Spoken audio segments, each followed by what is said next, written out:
Once upon a midnight dreary, while I pondered weak and weary over many a quaint and curious volume of forgotten lore, while I nodded nearly napping, suddenly there came a tapping, as of someone gently rapping at my chamber door. "'Tis some visitor," I muttered, tapping at my chamber door. Only this and nothing more. Ah, distinctly I remember, it was in the bleak December, and each separate dying ember wrought its ghost upon the floor. Eagerly I wished the morrow, vainly I had sought to borrow from my book surcease of sorrow, sorrow for the lost Lenore, for the rare and radiant maiden whom the angels name Lenore, nameless here forevermore.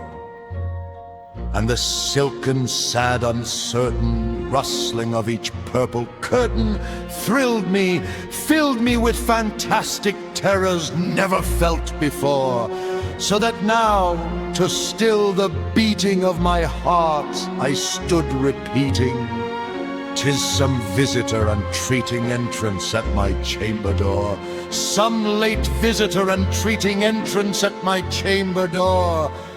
This it is, and nothing more."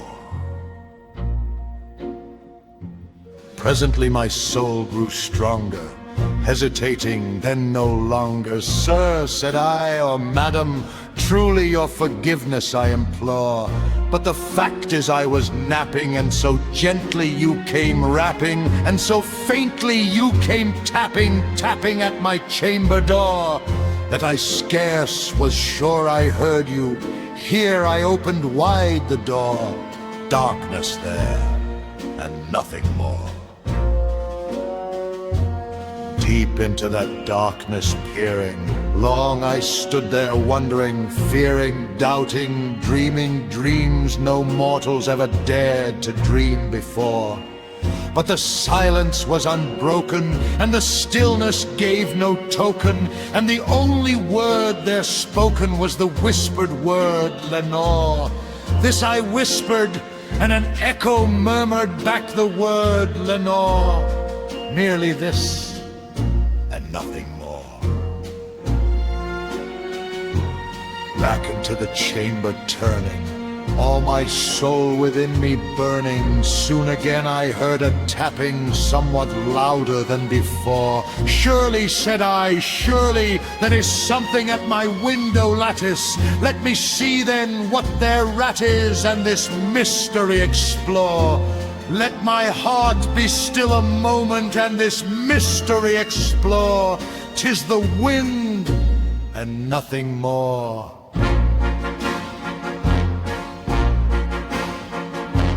Open here I flung the shutter, when with many a flirt and flutter in there stepped a stately raven of the saintly days of yore.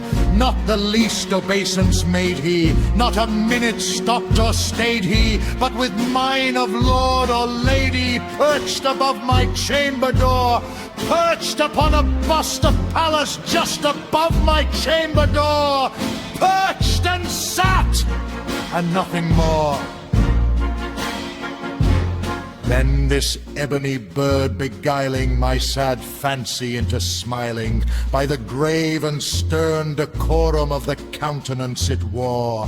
"Though thy crest be shorn and shaven, thou," I said, "art sure no craven, ghastly, grim, and ancient raven, wandering from the nightly shore. Tell me what thy lordly name is on the night's Plutonian shore." Quoth the raven, "Nevermore." Much I marveled this ungainly fowl to hear discourse so plainly, though its answer little meaning, little relevancy bore. For we cannot help agreeing that no living human being ever yet was blessed with seeing bird above his chamber door, bird or beast upon the sculptured bust above his chamber door, with such name as Nevermore. But the raven sitting lonely on the placid bust spoke only that one word, as if his soul in that one word he did outpour.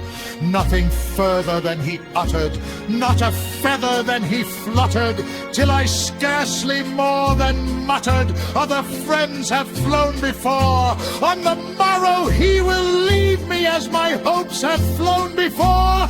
Then the bird said, nevermore.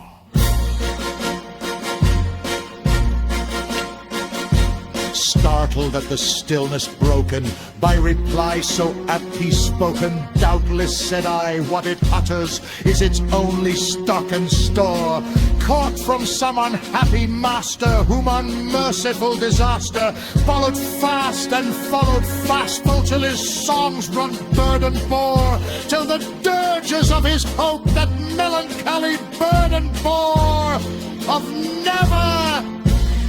nevermore. This I sat engaged in guessing, but no syllable expressing to the fowl whose fiery eyes now burned into my bosom's core. This and more I sat divining, with my head at ease reclining on the cushion's velvet lining that the lamplight gloated o'er, but whose velvet violet lining with the lamplight gloating o'er she shall press nevermore.